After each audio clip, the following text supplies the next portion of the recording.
What exactly will be the defence team's strategy, Kethevane?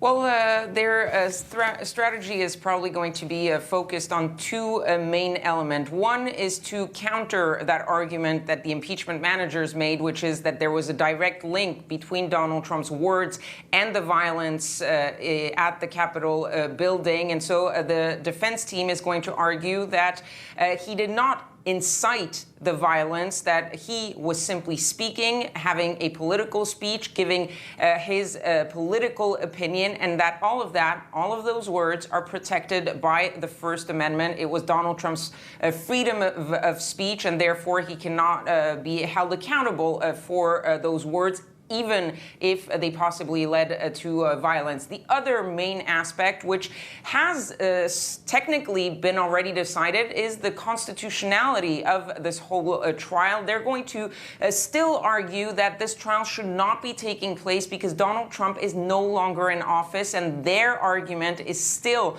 that the Senate should not be trying a private citizen. So they are going to go back and try to reprocess this whole argument that the trial should not be taking place. The two lawyers that we saw in the first day of this impeachment trial did not really impress with their performance, and so we're expecting them to have a presentation that is much stronger, much more organized than it was last time when they were slammed, including by Republican senators.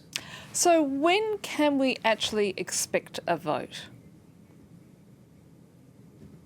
Well, it's likely to be much earlier than anyone had predicted at the start of this trial, because we could possibly see a final vote on whether to acquit or convict Donald Trump by the end of this weekend, because the defense team has already said that they're not going to be using all of their 16 hours. That's the allotted time for each side to make their opening arguments.